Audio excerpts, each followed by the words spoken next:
हाँ जी, तो आप क्या फ्रंट एंड इंजीनियर बनना चाहते हैं? क्या आपका फ्रंट एंड में इंटरेस्ट है? तो आज ये वीडियो आपके लिए है। आज हम बात करने वाले हैं कैसे आप फ्रंट एंड इंजीनियर बन सकते हैं, फ्रंट एंड डेवलपमेंट स्टार्ट कर सकते हैं। एक पूरा सड़क का नक्शा हम दिखाने वाले हैं, बेसिकली रोड मैप दिखाने वाले हैं कि आपको क्या क्या करना चाहिए अगर आपको फ्रंट एंड डेवलपर या फ्रंट एंड इंजीनियर बनना है। मैंने पूरे रोड मैप को 5 फेजेस में डिवाइड किया है, जिसमें से हर फेज 1 महीना लेगा। सेकंड फेज को छोड़ के सेकंड फेज में हम 2 महीने मान के चलेंगे। ओके, सो आपको टोटल 6 महीने लगेंगे फ्रंट एंड डेवलपर पूरा बनने में। मतलब ये जो भी मैं आज बताने वाला हूँ उन सबको पूरा करने में आपको 6 महीने लगने वाले हैं। सो अब जानते हैं हर एक फेज के बारे में। फेज 1 आता है जस्ट गेटिंग स्टार्टेड। सो इसमें आपको, आप बिल्कुल नए हो, आपको पहले समझना होगा कि क्या वेब डेवलपमेंट होता है, कैसे उसको मतलब काम कर क्या करता है और कैसे सब कुछ चलता है। ठीक है, तो इस फेज की मैं बात करते हैं। सबसे पहले आपको सीखना है HTML। ये तो देखिए इसके एक स्केलेटन होता है, जैसे हमारे बॉडी है, बॉडी में स्केलेटन होता है ना, बोन से जो बना होता है, ऐसे ही वेबसाइट का स्केलेटन होता है, वो HTML बनाता है। तो ये आपको सबसे पहले ढांचा बनाना आना चाहिए कि आप वेबसाइट का ढांचा कैसे बनाते हो। फिर उस पर कलर वगैरह करने के लिए आपको CSS भी आनी चाहिए। ठीक है, तो फर्स्ट फेज में यही आता है HTML, CSS, और इसके बाद तीसरे पार्ट एक और आ जाता है जिसको बोलते हैं JS में बेसिकली आपको ये सीखना है कि आखिर प्रोग्रामिंग लैंग्वेज काम कैसे करती है। ठीक है, प्रोग्रामिंग लैंग्वेज काम कैसे करती है, और दूसरा आपको सीखना है कि JS कैसे काम करती है। आपको ये तीनों चीजें इसमें सीखनी है फेज 1 में, HTML, CSS और JS अगर आपको पढ़नी है तो मैं कई बार एक बुक रिकमेंड कर चुका हूँ, वो यहाँ पे फिर से आ जाएगी, यू डोंट नो JS। उसमें आपको सारे JS के बेसिक्स आ जाएंगे। हर इंटरव्यू में उसी बुक से पूछा जाता है, तो अगर आप उस बुक को पढ़ोगे तो आप इंटरव्यू के लिए भी प्रिपेयर हो जाओगे, और करियर के लिए ये आपके बहुत ही बेनिफिशियल होगा। अगर आपको पता होगा JS कैसे काम करती है तो आप डिबगिंग अच्छी कर पाओगे, जिसकी हम बात आगे जाके करने वाले हैं। तो फेज 1 यही खत्म होता है। फेज 1 आपका ऑलमोस्ट 1 महीना ले लेगा। HTML, CSS, JS तीनों को पढ़िए, तीनों के थ्योरी देखिए, थ्योरी क्या क्या होती है, फिर उन पर कुछ अपना ट्राई करिए, मतलब एक्सपेरिमेंट करिए कि अब अगर मैं ये करूंगा क्या होगा, ये करूंगा क्या होगा। पहले फेज में आपको कोई लोड नहीं लेनी है, आपको सिर्फ एक्सपेरिमेंट करना है। आप नई नई चीजें जब भी कुछ सीखते हो उसके साथ इधर उधर एक्सपेरिमेंट करते हो ना। मान लेते आप क्रिकेट भी सीख रहे हो, फुटबॉल भी सीख रहे हो, तो इधर उधर हाथ पैर मारते हो ना, तो वही आपको मारना है फेज 1 के अंदर। हाथ पैर मारने के बाद अब आते हैं थोड़ी सीरियस मोड पे। सीरियस मोड में सबसे पहला हमारे पास आता है DSA।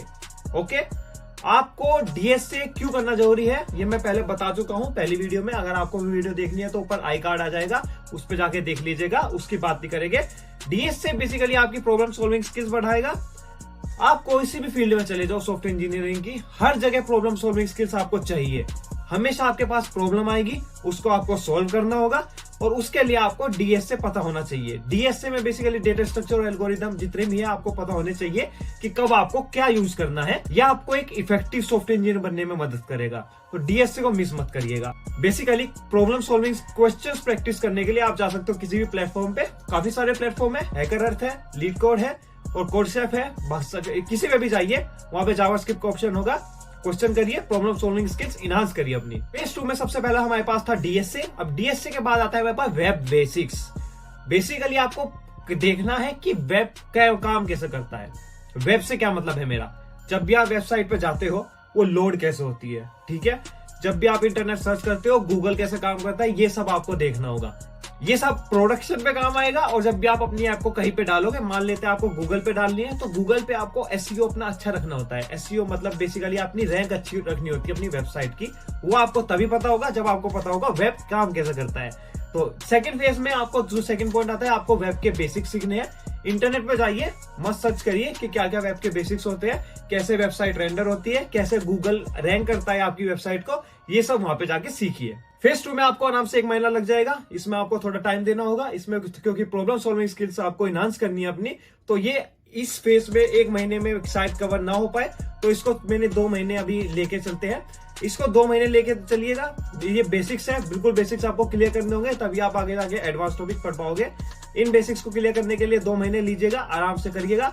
उसके बाद आप चलते हैं थर्ड फेज पे। थर्ड आता है इंटरनेट बेसिक्स। इंटरनेट बेसिक्स में आपको बेसिकली ये समझना है कि इंटरनेट काम कैसे करता है, इसका क्या फायदा होगा। ठीक है, तो बेसिकली जब भी आप जब वेब बेसिक्स पढ़ोगे उसमें मोस्टली ये कवर हो जाएंगे इंटरनेट बेसिक्स। और फिर भी इंटरनेट बेसिक्स मैंने अलग से रखे हैं कि अगर आप गूगल पे सर्च करो तो थोड़े आपको और टॉपिक्स मिल जाए।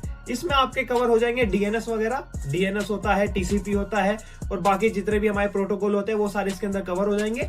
इससे बेसिकली आपको एक आइडिया लग जाएगा कि जब हम वेबसाइट को डिप्लॉय करते हैं, मतलब क्लाउड पे लेके जाते हैं, जब भी हम यूआरएल डालते हैं वहां पे वो कैसे दिखाता है। सो मोटा मोटा यही है वेब बेसिक्स और इंटरनेट बेसिक्स की आखिर आपकी वेबसाइट जाती कैसे है इंटरनेट के ऊपर। That's it. अभी तक आपको आ चुका है कि आप कैसे वेबसाइट बना सकते हो। आपको स्केलेटन बनाना आ गया HTML से, CSS से, JS से। तो अब आपको कोई भी प्रॉब्लम मिलेगी वो भी आप सोल्व कर पाओगे क्योंकि आपने DSA वगैरह कर लिए, मतलब प्रॉब्लम सॉल्विंग क्वेश्चन कर लिए है। अब उस प्रॉब्लम को सोल्व करते हैं, ठीक है। अब थर्ड फेज में सबसे पहला पॉइंट आता है प्रोजेक्ट। आपको स्टार्ट करने हैं प्रोजेक्ट बनाने वनेला से ही। वनेला का मतलब होता है प्लेन JS से ही, ठीक है। अब आप बोलोगे यार प्लेन JS से कौन बनाता है, रुकिए पूरी वीडियो देखिए फिर पता चलेगा, ठीक है। आपको प्रोजेक्ट बनाने स्टार्ट करने हैं। अब प्रोजेक्ट स्टार्ट करते ही आपको कोड का डालना होगा कहीं पे, ठीक है। मान लेते हैं आपको किसी को दिखाना है, उसको दिखाने के लिए आपको कोड डालना होगा कहीं पे, राइट। सो आपको सीखना होगा गिट, कैसे हम कोड को पुश करते हैं, कैसे उसको पुल लेते हैं और कैसे सबको शेयर करते हैं अपना कोड। सो उसके लिए आपको गिट सीखना होगा। गिट के लिए आप थोड़े प्लेटफॉर्म भी सीख सकते हो, जैसे गिटहब हो गया, गिटलैब हो गया, ये सब प्लेटफॉर्म आप सीख सकते हो। इससे क्या फायदा होगा, अब आगे जाके आप जब भी रियल वर्ल्ड प्रॉब्लम करोगे, मतलब जब भी रियल में कोई प्रोजेक्ट बनाओगे, उसमें आप अकेले तो काम नहीं करोगे, राइट। उसमें आपको दूसरों का कोलैबोरेशन भी चाहिएगा। तो आपको कोड पुश भी करना होगा, उसको फिर कोड को जो आपने डाला है वो सही है या नहीं है उसको रिव्यू भी कराना होगा। तो वो आपको पहले से आना चाहिए और वो आपको तभी आएगा जब आप प्रोजेक्ट को अपने लोकल पे नहीं करोगे, उसको ऑनलाइन लेके जाओगे। तो गिट की मदद से गिट पे हमेशा कोड पुश करिए, गिटहब पे आप पुश करिए, रेपो बनाइए और वहां पे आप सीखिए थर्ड फेज के अंदर कि आपको प्रोजेक्ट बनाना है, प्रोजेक्ट के साथ साथ गिट भी सीखना है, ठीक है।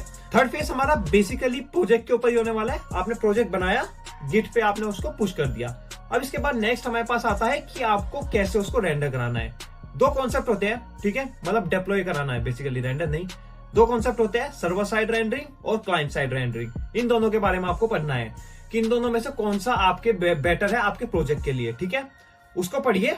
उसको पढ़ने के बाद आपको नेक्स्ट सीखना है डिप्लॉयमेंट।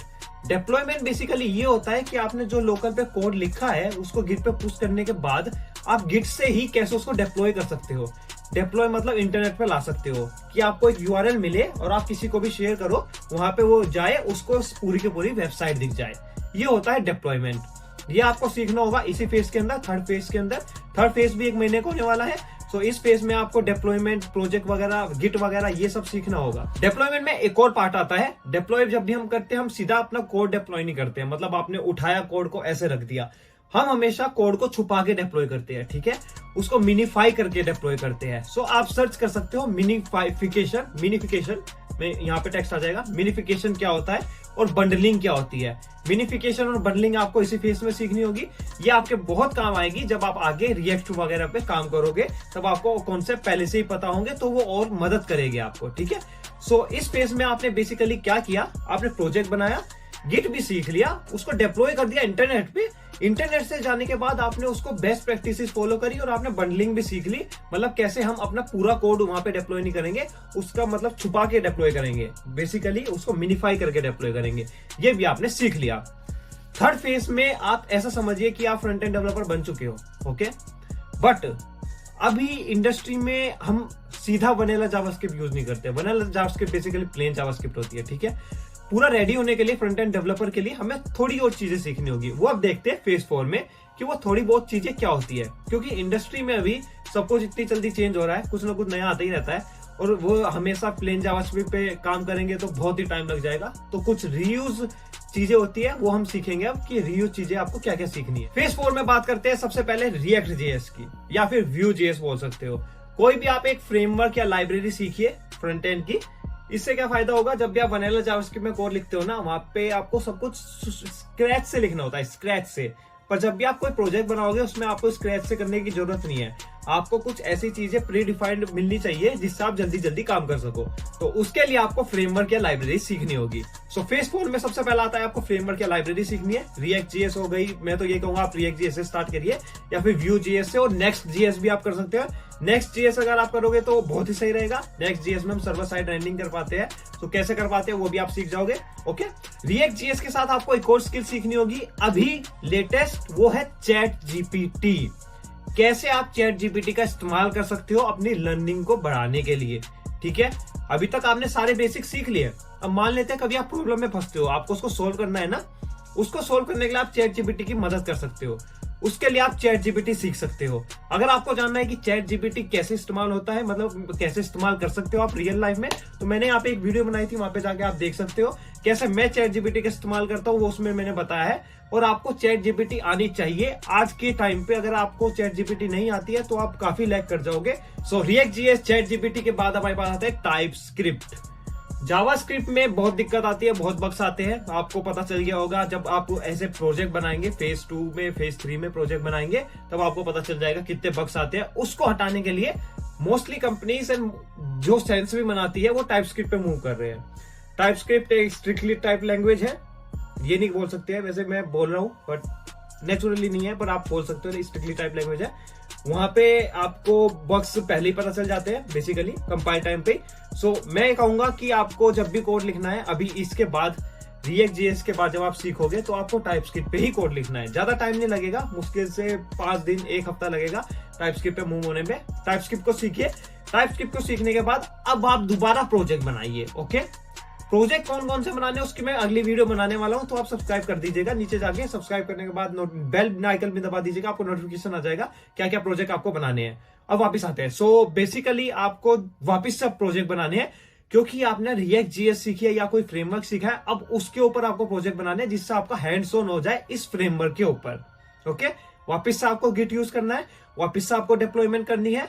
जो आपने वनीला जावास्क्रिप्ट में डिप्लॉयमेंट करी थी, प्लेन जावास्क्रिप्ट में, वो यहाँ पे अब काम नहीं आएगी। यहाँ पे आपको एक npm करके भी आएगा, npm भी आपको इस्तेमाल करना होगा। ओके, सो npm बेसिकली आपका पैकेज मैनेजर होता है, वो भी आपको इस्तेमाल करना होगा। फेज 4 में ये भी आता है कि आपको React के साथ npm भी सीखना होगा कि कैसे उसको मैनेज करती है टर्मिनल के ऊपर। ये सब करने के बाद आपकी वेबसाइट में दिक्कतें आएंगी, बेसिकली बग्स आएंगे, इश्यूज आएंगे।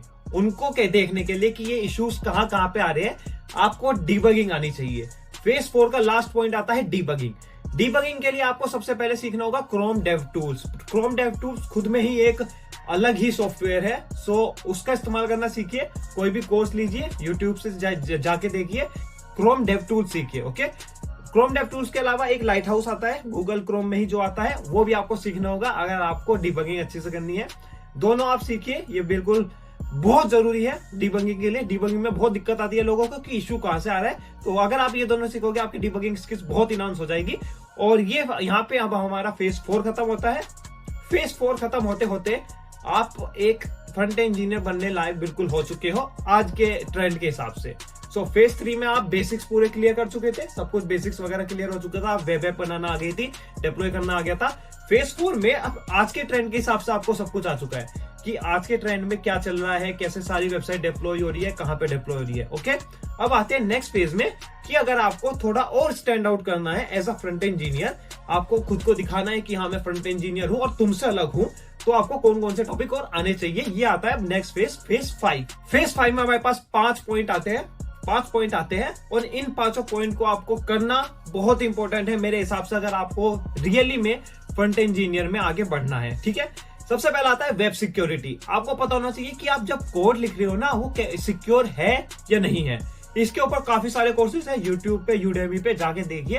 वेब सिक्योरिटी बहुत ही इंपॉर्टेंट है, इसको आपको पक्का करना होगा। अगर आप प्रोडक्शन रेडी वेब ऐप बना रहे हो, वो कस्टमर्स के लिए बना रहे हो, तो काफी चांसेस है कि वेबसाइट्स हैक हो जाती है, आपको भी पता होगा।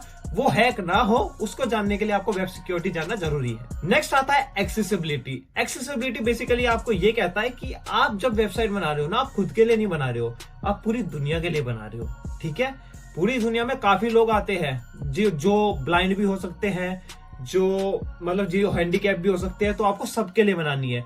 ये नहीं कि अगर आपको लगता है कि आप सही हो तो आप अपने लिए बना रहे हो, तो आपको सबके लिए बनाना होगा, सब लोगों के लिए बनाना होगा।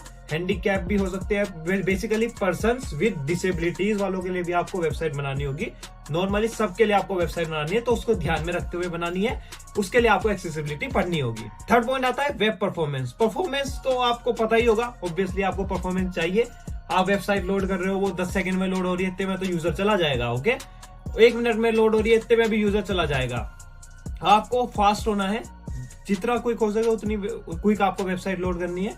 जितना ज्यादा हो सके अपने कस्टमर को एंगेज रखना है अपनी वेबसाइट के साथ, वो आपको सिखाएगा वेब परफॉर्मेंस। इसके लिए आप वापस से गूगल कर सकते हो, काफी सारे कोर्सेज से आप उनको पढ़ सकते हो। फोर्थ पॉइंट आता है PWA, प्रोग्रेसिव वेब ऐप।